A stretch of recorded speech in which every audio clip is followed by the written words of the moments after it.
Hello friends, आज हम पढ़ेंगे क्लास थर्ड की हिंदी ग्रामर बुक का चैप्टर 1 भाषा। और मैं आपको बता दूं कि आप लोग देख रहे हैं स्टडी विथ अमित। चलिए हम स्टार्ट करते हैं। भाषा वह साधन है जिसके द्वारा हम अपनी बातों को दूसरों तक पहुंचाते हैं और दूसरों की बातों को समझते हैं।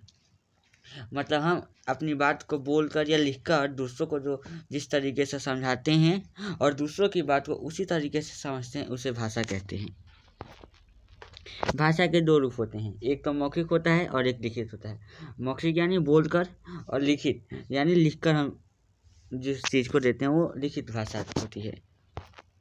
मौखिक भाषा अपनी बात को बोलकर दूसरों तक पहुंचाना और दूसरों की बात को सुनकर समझना ही मौखिक भाषा है। मतलब हम अपनी बात को जिस तरीके से बोलते हैं और दूसरों तक पहुंचाते हैं कि वो समझ सके, उसे ही हम मौखिक भाषा कहते हैं। लिखित भाषा अपनी बात को लिखकर दूसरों तक पहुंचाना और दूसरों की बात को पढ़कर समझना ही लिखित भाषा है। मतलब हम अपनी बात को तो लिखकर किसी तक पहुंचा देते हैं और उसने जो लिख के हमें दिया है उसको पढ़कर हम जो समझते हैं उसे लिखित भाषा कहते हैं। अन्य भाषा, और भी भाषाएं बहुत सारी होती हैं। जैसे पिक्चर में आपको दिख रहा होगा कि यहाँ पे एक औरत है जो पंजाब से है, वो पंजाबी बोलती है तो पंजाबी भाषा भी होती है। एक केरल से है तो मलयालम बोलती है, मलयालम लैंग्वेज भी होती है, भाषा होती है। बंगाली भाषा भी होती है, मराठी भी होती है और बहुत सारी भाषाएं होती हैं। लिपि, लिखने के ढंग या विधि को लिपि कहते हैं। मतलब हम किसी भी चीज़ को लिखते हैं उसके ढंग को या फिर उसको लिखने की विधि को लिपि कहते हैं।